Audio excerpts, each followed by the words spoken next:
Hey everyone, SweetJohnnyCage here, back with another part of the Demon's Souls Remake walkthrough. This time I'm going to bring you through level 2-2, Stonefang Tunnel, and take down the boss Flamelurker. Disclaimer for this sort of guide, this is a casual, let's play sort of walkthrough, so the audio is not edited, the gameplay is not edited, and as a result, you're going to hear some background noise. You may hear a door open, my dog bark. I live near New York City, so you're going to hear some planes overhead. It's not super clean audio like my stuff usually is. This is a much more casual style video. Second thing I want to mention is that I just tried recording this a moment ago and realized that I was still in body form, so I need to go die. But before I realized that, I had already taken a wooden catalyst out of my storage and purchased the spell Soul Arrow. So if you are a melee build like me, you can purchase Soul Arrow from Frake's Apprentice right here. I think you just need 8 or 10 magic stat minimum to purchase things from him. But if he's not offering you any spells, you just got to bump up your magic stat a little bit. But Soul Arrow is incredibly effective against Flamelurker. And I also purchased some Old Spice. That can't be the name of it. I think it's Fresh Spice in the remake. That's so funny. Yeah, Fresh Spice. I purchased some Fresh Spice from Blacksmith Ed. I think this is called Old Spice in the original. It's changed for obvious reasons. So that's what I did. Before we go to 2-2, I'll show you my stats. I'm level 21, 17 Vitality, 15 Endurance, 20 Strength, 10 Dex, and a Magic rating of 10. So, yeah, basically, only difference between the last video and this video is that I now have Soul Arrow, which is very effective against Flamelurker. So, before we jump into 2-2, what I need to do is I need to go die. And the reason for this is, like I mentioned in the other parts of this walkthrough, if you die in body form in a world, you will change that world's tendency towards black. And we don't want to do that. This sort of walkthrough is just supposed to be somewhat close to how most people are going to be playing through the game. That's why I'm a melee build instead of my usual quick magic build, like a battle mage build. That's what I usually play in Demon's Souls. And since if you die in body form while in a world, and since it pushes you towards black, world tendency, if you die in the Nexus, world tendency is unaffected. There is no world tendency in the Nexus. So before you go into a stage, die, and then go into the stage, and then you won't have to worry about world tendency changing. It also makes it so you can't get invaded. So that's also helpful. One thing I should also mention is my weapon. I'm using a longsword +5. Going through level 2-1, you should have a ton of upgrade materials. So be sure to spend them before jumping into 2-2 here. Alright, so we're going to kill this crystal lizard really fast. And at least we're going to try, and hopefully we don't aggro too much. It's probably a pickaxe miner on our case right now. Okay, yeah, here he is. Okay, so 2-2 is split into 2 different paths, believe it or not. There's a lot of 2s in this stage. So something we got to watch out for are these minecarts. And, oh god, they're all after me. This sucks. Oh, nice. Whoa, thought he died. You can probably hear my dog drinking right now. Anyway, so unfortunately we aggroed all these guys, so we should just kill them. It's okay. They give a lot of upgrade materials, and that's, never unwelcome. So let's go ahead and take care of these guys really fast. But it brings me to an interesting topic, and that is, most levels in Souls games, Demon's Souls included, most levels have shortcuts, and generally they are shortcuts that you have to unlock either by raising a gate or dropping a bridge or something. In 2-2, there is a shortcut directly from the start, and all you got to do is follow this path all the way down, and then carefully drop down the scaffolding, and then you can go right down to Flamelurker immediately. But I'm going to show you the long way just because it's probably the way most people are going to go first. Okay, so the long way is the left path, and we need to run past these proximity mines because they will explode. And once we enter this room, there's going to be a fat official on our right. So just like all the other fat officials in Stonefang, in the game actually, he can cast combustion, he can cast fireball, so you got to watch out for him. Yeah, he also has a whip. That's not fun. Unless you're into that sort of thing, which is fine. Okay, so he also drops the official's clothes, which if you are trying to rescue Yuria the Witch out of level 1-3, you will need those clothes. Alright, so there's a couple things we can do here, and I'm just trying to decide how I want to play this. Okay, for now, we'll just keep going forward, but I will return here. And this is the confusing thing about Stonefang 2.2, is that there's like a lot of paths, and it can get a little confusing. So you do have to be careful where you're going, and I cannot make the guarantee that I won't get lost. I don't think I will. I've played this dozens of times since 2009, so should be fine. All right, there's a rockworm that guards this treasure here, so you gotta be careful. Generally, once you step near it, it'll pop out. Oh, I guess you gotta pick it up first. All right, so the rockworms, if you are a magic caster, you want to target its head, and then basically one spell will one-shot it. I'm not going to use magic that much here. I really want to save that for Flamelurker, but it's just good for you to know. Okay, so there's some corpses over here. Sure to pick these up. Okay. And then there's some corpses on the other side as well. Oh, there's a crystal lizard over here. I actually totally forgot about him. Crystal lizard. Give me your materials. You want to be very careful with how you're attacking these things. Your positioning is very important because crystal lizards can fall off ledges, and if that happens, you will not get their prizes. So you got to be very careful. Okay, so we're not going to go down there just yet. We can, if we'd like, drop down all these scaffolding. There's nothing too important on them. There's just upgrade materials and such. But for the sake of the walkthrough, what I will do is I'm going to go back to that elevator room, and then we are going to take the normal path. So we're going to drop this elevator here. All right, and then on the way down, we're not going to get invaded, but there will be 2 Black Phantom enemies here. They show up pretty much no matter what. I don't believe they have any sort of conditions. But you do want to be very careful about them. I think they might be down this hall. Yeah, they're down here. Okay. So they're going to start walking towards you. And they don't run. Oh, they do run. Excuse me. I was mistaken. All right, so they are club-wielding dudes. Sort of twins, most people call them. They also have steel shields. So I have like a frog in my throat right now. And what you can do is you can raise the elevator, and they will just plummet to their death. They're not very smart. But that's not what we're going to do. We're going to fight them normally. You can try to separate them. Yeah, unfortunately, they just sort of... I don't know, they don't really pay attention too well.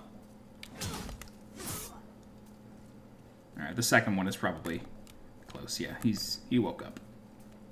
I'm just going to heal really fast. Fortunately, you only have to kill these guys once, and then they go away. But they are quite strong. They have a lot of health. Black Phantom enemies in this game basically always have more health than their regular counterparts. But these guys are somewhat special, because they are not regular enemies at all. They are just straight up like NPC sort of invaders in a way. Killing these guys does not affect your world tendency, so that's definitely something to keep in mind. Damn it. I really thought I would have been able to get a backstab off there. Come on, I just need to parry you one more time. You're wasting so much time here. I didn't want to do that. There we go. Alright, so now that's 1 down, 1 to go. And luckily our parry or riposte animation took up a lot of that. I blinked, and I'm terrified.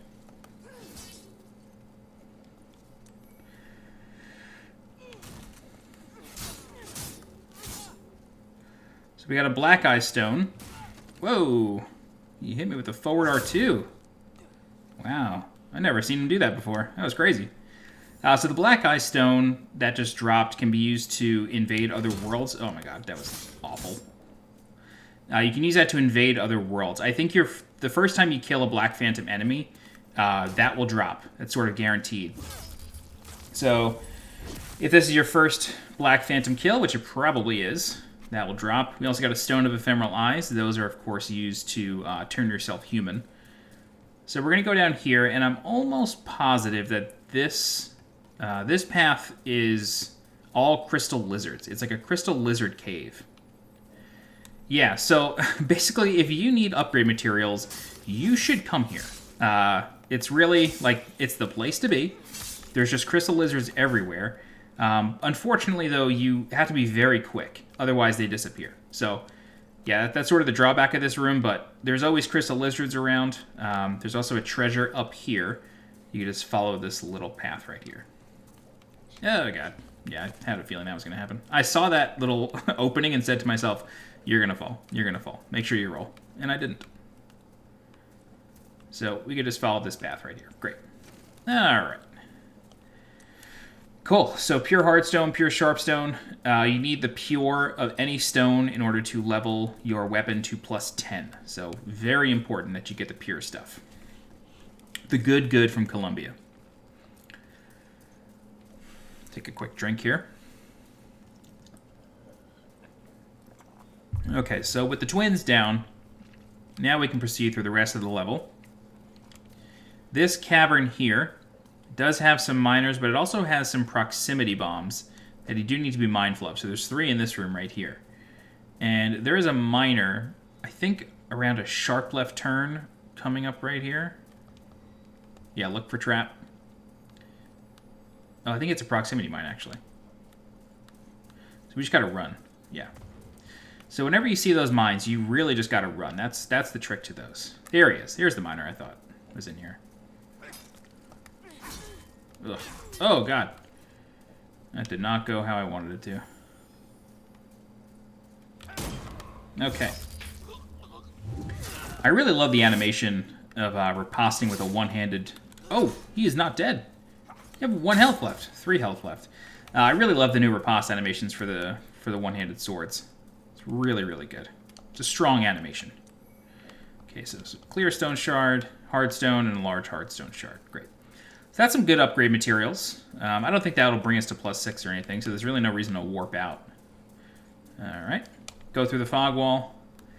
And now we are on the lower area of where we were before. So that first section we were in was up top. Alright, so here we have Patches the Hyena. And if you've played Dark Souls, you know not to trust this man. However, whenever he's around, that typically means that there's treasure. So he's baiting us into taking this treasure, but if we do, we will likely die to the Bearbug. Unfortunately, if you're, you know... Oh, God, I totally forgot about that rockworm. Unfortunately, if you're here, you know, hoping to learn an easy, quick way to kill Bearbugs, I am really sorry to tell you that there isn't one. Bearbugs, you just gotta chisel away at their health. It's your only option. You just gotta chip away all day. It's the only thing you can do. Alright, I'm just gonna shoot this guy once. Oh, maybe twice. Alright, great. Yeah, you just have to chisel away at him. It's the only way to do it. So that's what we're gonna do. Luckily, this Bearbug can't do anything to us right now. Basically, he's stuck on this ledge, and that's it. They are not weak to anything. I think you might be able to poison them. Unfortunately, I don't have Poison Cloud or anything. It's way too early for that. So we're really just going to honestly chip away at it. So I'll try to fill the time by trying to think of interesting things about Stonefang Tunnel and Demon Souls. The Stonefang tunnels are believed to have been, I think, carved by... not carved by, but there's some relation here to an NPC that is never seen in the game called the Mighty M, I think his name is. Like the letter M. And many believe that Flamelurker is M. And basically he was just this very strong being that helped, I think, mine these tunnels. And you can find a weapon here just outside of Flamelurker's room called the Hands of God. And it's two fist weapons, so it's 2 one-handed fist weapons. And there's an interesting trophy where if you kill Dragon God, who's the boss of 2-3, if you kill Dragon God using the Hands of God, there's an extra trophy. I can't even remember the name of the trophy, but basically, you just got to kill Dragon God using the Hands of God. And you only have to deliver the killing blow to Dragon God using the Hands of God. You don't have to deal all the damage to him. When I recorded that trophy guide originally, I didn't know that. I thought you really just had to deal all the damage. And I was like very scared to not do that because I knew when I was recording the guides, I knew that I wasn't going to go to New Game Plus very quickly. I knew that I was going to stay in my first playthrough just to make sure I like sort of fully cleared out the game and made as many videos as I could have the first time. So I, no joke, spent I think like 5 or 6 minutes killing Dragon God, just chipping away at his health, like maybe like 4 or 5 HP at a time. It really wasn't much, and it took several minutes to kill. It was pretty funny, and I felt bad when I like put out the guide. I was like, hey, like this is what I did. I don't know if you need to do this, but I can guarantee you it works this way of all ways. But luckily, several people in the comments mentioned like, hey, yeah, you just have to deliver the killing blow. You could do whatever you want to him before then. And by the time I got tired of trying to kill Dragon God, 25 damage at a time or whatever, he was so low that I figured, you know what, I'm not going to risk it anymore. Okay, so the Bearbug is dead, and what we got to do now is just clear the blast area. And funny enough, that sets Patches on fire a little bit, and now he gets like this really funny look on his face. He's like just completely covered in soot. It's pretty funny. Anyway, so talking to Patches again, he says, oh, you're no joke, aren't you? And then we now have access to this treasure. So we can get this safely. And this is the club. So a good blunt weapon, very helpful. We will see Patches again a little later in the game. Don't forget to pick up any Bearbug grains and Dragonstone shards that the Bearbug drops. And we can also get the Flame Resistance Ring, which we will equip for Flamelurker. But for now, we're kind of set on Flame Resistance. We don't really need it. There's a treasure over here. There's a lot of treasure on these scaffolds. Sharpstone Chunk. Most of the treasures in Stonefang 2.1 and 2.2, and kind of 2.3 for that matter as well. Most of the treasures you pick up are upgrade materials. Okay. So, oh, I missed the treasure down there. Okay. Where was that? Oh, that's way down there. Okay. So, now that we've done that, we can start descending further down. Oh, God. I truly did not mean to do this. It's okay. It's really not that big of a deal. The Filthy Man from 2.1 is also accessible here in 2.2. He's down here, kind of on his own over here. Getting to him, or talking to him for an extended period of time is quite dangerous because the flying Bearbugs can also show up, and you really don't want to deal with them. They're not necessarily like super duper strong or anything, but they can gang up on you really quick and just like really block your path. God, I wanted to get the rest of these treasures, but I'm just not going to bother. We should continue with the walkthrough here. Okay, so here are the flying Bearbugs. Again, I'm just going to run past them. Oh, move. Please move. Oh, you're the worst. You are the worst. Thank you so much. Okay, so, oh god, they're so annoying. What is this, like, little hitbox here? How, okay, there we go. Okay, so there's also going to be a rockworm that jumps up here that I'm just going to ignore. And then there's another one that guards that treasure. Yeah, there's a few in here. I'm just going to ignore these. And then we can go back into the mine and descend further down towards the surface, which is just a big floor of lava. Okay, so to our left here is a path that we are not going to take yet. Instead, we're going to go to the right, and there's some treasure over here. I think it's just a Stone of Ephemeral Eyes. Oh, Stored Warrior Soul, okay. Okay, and then now we can proceed through the rest. We can go down here. And then this should lead to a Bearbug. Yes, okay, so this is a tunnel that has two paths. And we can either deal with the Bearbug, or we can just say screw it, which I'm going to do, because they are a waste of time. I'm just going to bait out the Bearbug little by little, and then once we get him pretty far down into the tunnel, right about here, at this point you can just run forward and then just hook a sharp left to go down the other path. And the Bearbug will slowly make his way back into his little hidey hole. But if you just sort of loop around him, you could skip him. Excuse me. Okay, so there's another Bearbug over there. Don't need to deal with him. If you want, he hides some treasure. I think maybe a crystal lizard's over there. We're going to ignore it. There's another Ogite of Guidance, I think it's pronounced. I mean, I took French in high school and middle school, so I'm just assuming. Okay. So we can walk forward here. This is that proximity mine from before, so we're just going to straight up ignore that. And then, so we drop down from here, just to sort of give you a little bit of a recap, because this place is confusing. So we drop down, and the real path is to the left. So this path will lead us out into the mine. But first, we're going to come down here really quick, get another treasure. This is the Dragon Longsword +1. What are the stats on this thing? 91 base damage and 91 flame damage. Okay, cool. Good to know.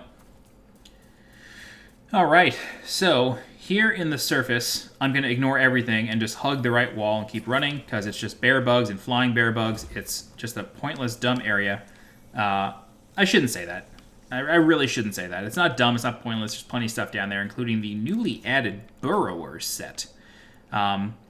So the Burrower set, I believe, is like a starting armor on one class. I honestly can't remember too well what the story of the Burrower set is. Has something to do with Dragon God based on the description, but yeah. Okay, so this is the treasure that we saw before. So go ahead and grab that. And then turn back. And then I think I went a little bit too far. So now that we're in here... Oh, actually, we didn't go far enough on the surface. Okay, so we're just going to keep hugging the right wall now. And then, yeah, this is where we need to go.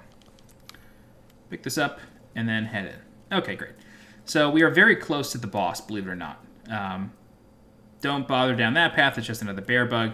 Instead, go to the right.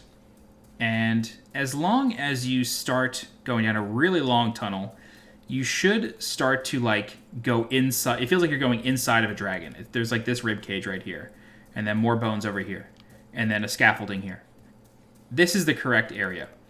And where we are right now is the bottom of the shortcut path. So basically, if you take the shortcut at the very start of the level, you will end up here. So, yeah, just keep that in mind. All right, so there's going to be a few rock worms that we got to avoid here. Bing, bang, boom, done. All right, then we're just going to run through here. And what we can do, if you'd like, you can get the Hands of God. It's on this corpse right here. I'm not going to bother. I don't need them. And I want to conserve my magic for Flamelurker. So, full disclosure, I have not fought Flamelurker on a first attempt, on like a fresh playthrough, in quite a long time. So I have no idea how this is going to go. It could go terribly. I kind of anticipate that it will, because I'm not very good as a melee build against Flamelurker at all. But, with that said, I don't think we have any sticky white stuff. No, we don't. Okay, so if you have any... I forget what it's called in the remake. It's called sticky white stuff in the original game. If you can enchant your weapon with magic, do so. What we're also going to do is I'm going to drop the Providential Ring in favor of the Flame Resistance Ring, for obvious reasons. So that's very important. We can get rid of the Pine Resin. And then I'm just going to equip basically all my grass. And then I will use some Crescent Moon Grass to just heal up 100%. I know that's just a sliver, but I don't care. And now we're going to fight Flamelurker. So if you have a Catalyst and Soul Arrow, go ahead and use it. Oh, I should also equip my Spice. Right. Okay. Okay, great. So, if you are not if you're not a caster primarily, save your MP for the final phase of the fight. And you'll know it's the final phase because Flamelurker is literally on fire.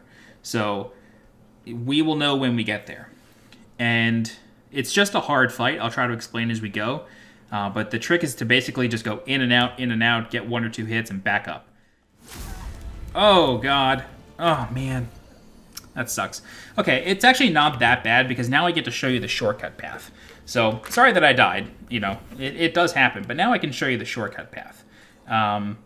And actually something else that I want to double check really quick. I want to see if I can upgrade my weapon at all. I'm not sure if we got enough materials, but I think it's worth checking. Let's just run over to Ed here.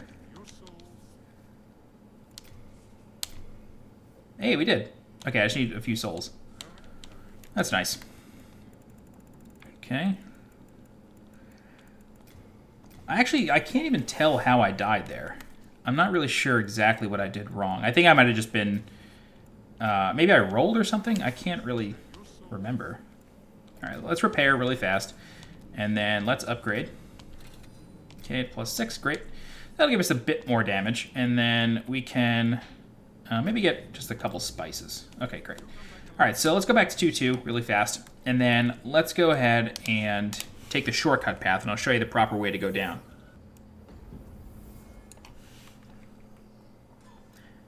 Okay, so I've died a few times to this boss, as well as the mine shaft before him. So one thing I want to cover is that in between deaths, I upgraded my sword to +6 in the Nexus with Blacksmith Ed. And then, of course, we also equipped the flame resistance ring and just arranged our bars. Okay, so the shortcut path is a serious shortcut. It'll get you to Flamelurker in a matter of seconds. You can kill all the miners here, but just because I've done this so many times now, I'm going to skip them. There is a pickaxe miner right there. He can aggro. The pickaxe miners are basically the most aggressive ones. So yeah, this guy's going to aggro. And then we can just keep running. You can kill them if you like. There's a couple bag miners in there your first time through. But for the most part, I'm just going to skip them. Okay, so from here, you want to drop down onto this platform right here. And there is a treasure on... Oh, here's my bloodstain. There's a treasure on this scaffold right here that I already got. The way to get it is basically from that first scaffold you're on, you want to roll towards this wall. Where this person's bloodstain is, you want to roll towards there. And then you can basically just shimmy down here carefully.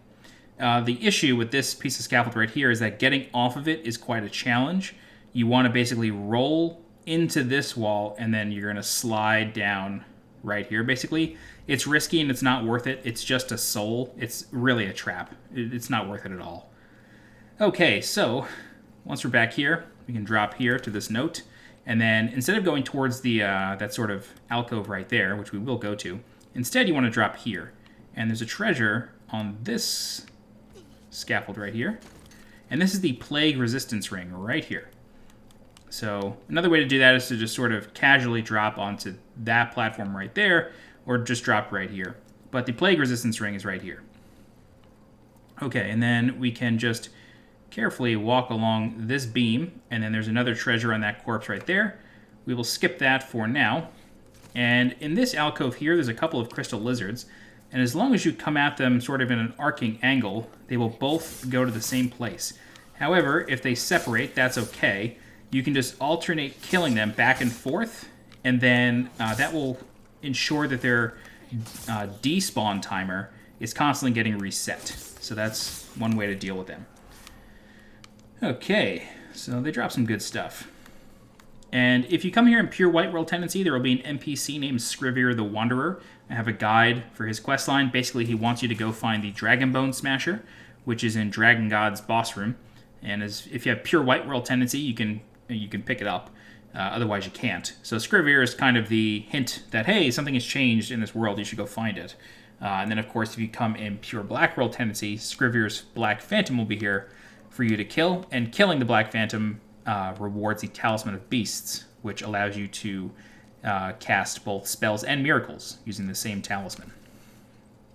All right, so drop it onto this scaffold here. We are then going to drop here. Okay, and then we have a couple choices. If you want to go back towards the original path, towards the mine, or towards the lava room, whoa, you can go onto this scaffolding and then drop right here. I'm not going to do that, because we've already been there. Instead, I'm just going to drop onto these platforms right here. And there's a ladder platform, but if we just drop just past the ladder here, we can get onto this platform.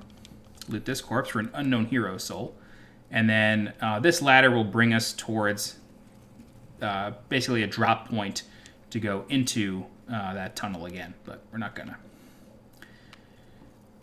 All right, and then we could just drop right from here back to Flamelurker's room. Okay, so this will be my third or fourth time fighting Flamelurker so far. Okay, so I have died to Flamelurker again, so it's just not going well with Flamelurker here in this playthrough.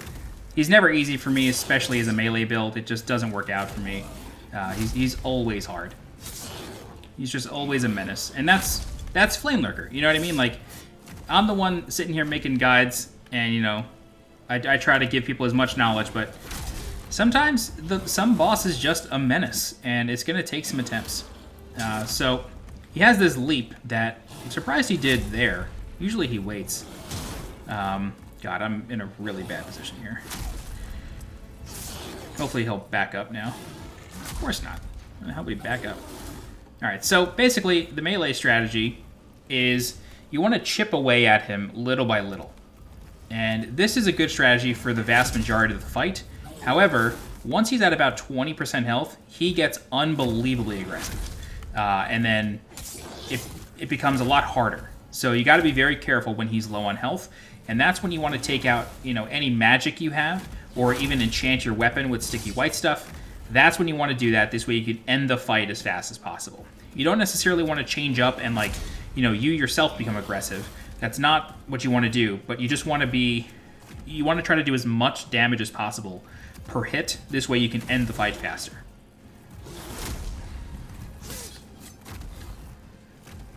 Alright, so whenever he backs up twice like that, that means you have a couple seconds. If you want to heal, do what you got to do.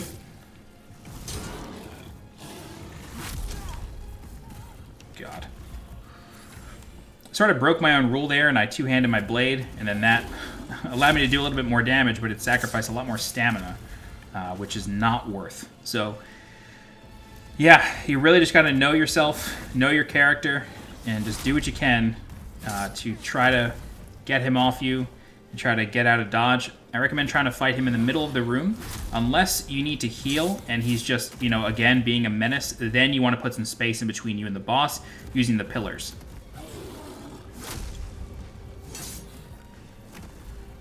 So yeah, we've got about 30% of his health down now. We've got somewhere between 25 and 30. So we're doing okay. We haven't taken too much damage. Unfortunately, he's not sticking around long enough for us to do 2 hits to him.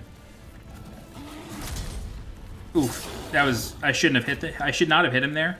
I didn't hear my shield get hit, and I did not realize that I took a bunch of stamina damage. So I'm not going to hit him there because, yep, I knew that was coming. I knew he was going to try to hit me himself. All right, he may start leaping towards me, which is always scary as hell. When he starts doing that, he sort of stands still for a second and winds up a little bit. And when he's doing that, that means he's going to leap. And that can cause the camera to go a little nuts, which, if you're near a wall, is just bad news bears.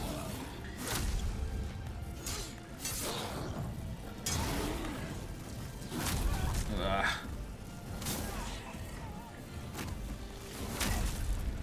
Eat the grass. There you go. Wow, that was really lucky. Luckily, I had a big grass to burn. Alright, so we're at almost 50% health here. It's taken a while. It's the kind of fight you just gotta slowly but surely whittle down his health. Do what you can. Try to stay away from him as best as you can. Roll through the attacks that you can. Don't get near walls. There's the leap. As you can see there, he sort of just, you know, stood still for a second, but sort of wound up with his hip. And, yeah, that's... shit. That's the attack you really gotta watch out for. Oh, God. I don't know how I just survived that. I'm in a really bad spot now. This is not good. Okay, luckily he backed off, but I probably should have died there, being honest. So now that he's a bit lower on health, he's going to become a little bit more aggressive. So you want to try to stay mid-range of him. This way you can bait out his just straight-up fist attacks, just like that. This will allow you to come back in, get an attack in of your own. Try to heal up. Yep, there's the leap. Oh my god. See, the camera is the real boss in Souls games. It never fails to flip out. The camera is just Oh god. The camera is like the real boss of Souls games. From Demon Souls original to Sekiro, the camera is just the worst part about Souls games. It's so frustrating to deal with. And you know, with big body bosses like this, you want to do your best. Generally, like, the tip I give is, if the boss is really big, don't lock on. But Flamelurker is more humanoid than anything, so not locking on is quite detrimental.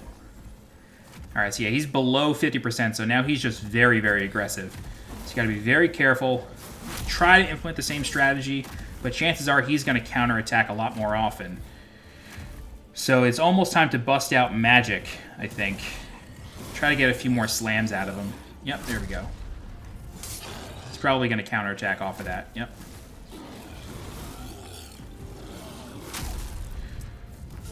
That's a risky hit. Okay, yeah, he's gonna hop around. Oof. Okay, luckily that didn't actually do any damage to us, but it puts us in a really, really rough position. Rolling is, like, really not good for me right now. Alright, yeah. I'm gonna try to pepper him with some spells now. Oh, God. Oh, Jesus.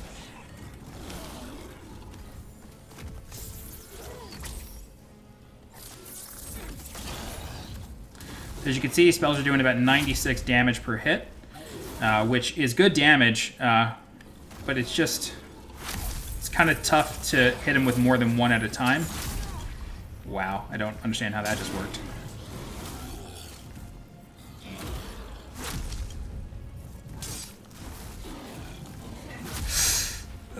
Terrible.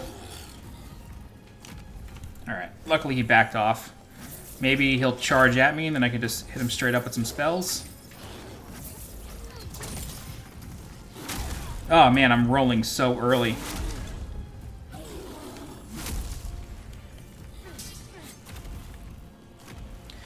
It's just a really tough fight, as you can see. And like, he's completely on fire now, so he's just dealing a ton of AoE damage.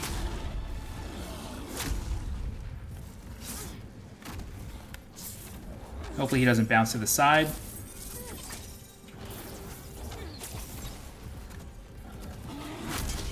Ugh. Yeah, see, that dealt a decent amount of stagger damage, as well as health damage. Ugh. Alright, so yeah, him stepping into the fire, that just adds more flames to him, which, rough. Hopefully we can eat the grass and not die. Alright, backs off. I'm only going to hit him twice here, because, yep, I knew the counterattack was coming.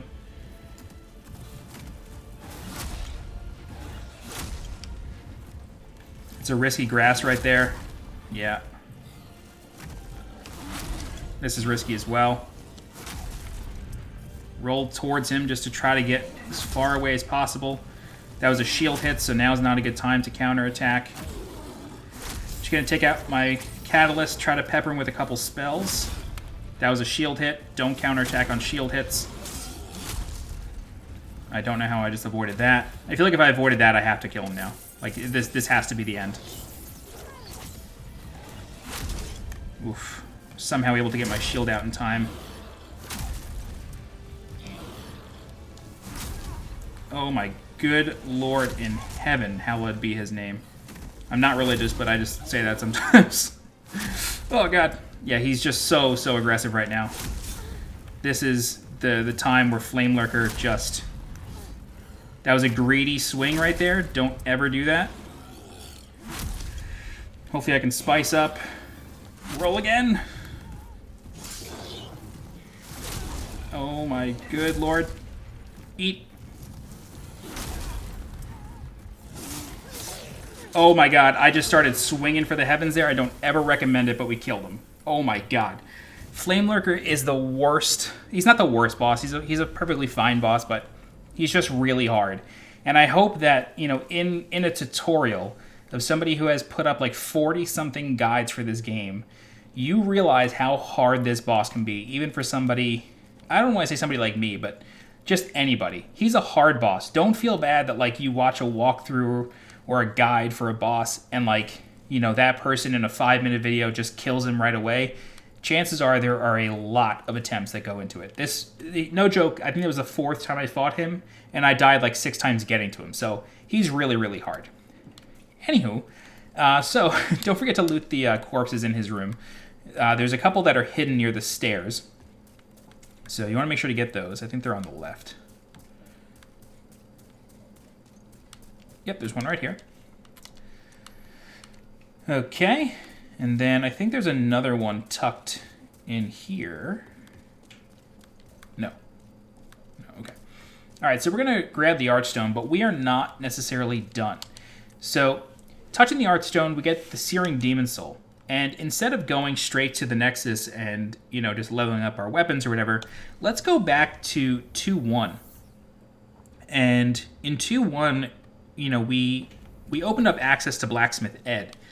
And with that, or since we have that, let's go ahead and kill this crystal lizard here. What you got, punk? Give me the goods. Hardstone shard, I'll take it. 8 hardstone shards, that's really good. All right, but since we have access to Blacksmith Ed, we can now give him the Searing Demon Soul, which just was obtained from Flamelurker's Archstone. And giving Blacksmith Ed the Searing Demon Soul allows him to craft weapons using other bosses' souls. All right, so unfortunately using the talk option will not make it so he takes it. You have to just keep starting new conversations with him. Generally, it only takes 2 or 3 conversations. Hopefully the 3rd time's the charm.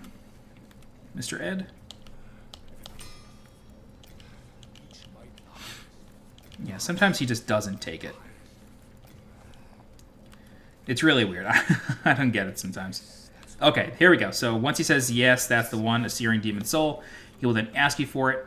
If you give it to him and you go to upgrade weapon, as long as you have a specific weapon that he needs and a boss's soul, you can use that boss soul to then create a new weapon.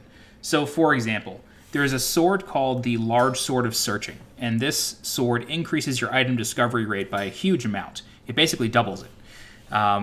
So in order to craft that, you need to upgrade any number of weapons. It could be a Uchigatana, a Killage, a Falchion, a Scimitar, basically any curved sword. If you upgrade any curved sword to +8, and then you bring the soul from a boss called Old Hero, if you bring the Old Hero Demon Soul along with that Uchigatana +8 or Falchion +8, if you bring both of those to Ed, he will be able to combine them and create the Large Sword of Searching. So this is how you craft really unique weapons in the game, is by giving Blacksmith Ed the Searing Demon Soul. And with that, we're going to go back to the Nexus and just level up. Yeah, this is obviously a bit of a different guide than what I'd like to put out. Flamelurker is one of those bosses for me that just... he takes me a lot of attempts. There's really no way around it for me. He's just a really hard boss, and he will really expend a lot of your resources. I think I went into that fight with like 20 Crescent Moon Grass, 10 Full Moon Grass, like 10 Half Moon Grass. Like I went into that fight with a lot and came out with very little. So he's a challenge. Let's go ahead and repair. Unfortunately, I don't have enough large hardstone shards to upgrade my weapon again, which isn't a big deal. You can go to the Filthy Man in level 2-2 and purchase large shards. I will not be doing that, however, because I will likely get them pretty soon. So let's find the Maiden. Okay, so Patches the Hyena is now up here, since we helped him out with that Bearbug problem. He will sell you some items, nothing too great. He'll sell you the Fragrant Ring for 60,000 souls. Don't buy this from him. You could pick it up in the world. And his grass prices are pretty high as well.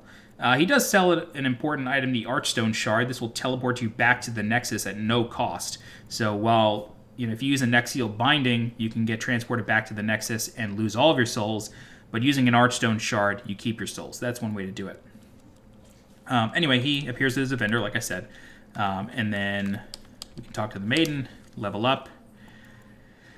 I think I'd like to increase my endurance best I can. And then we're 800 souls short of another level. So let's go ahead and crack open a soul. And then should be enough.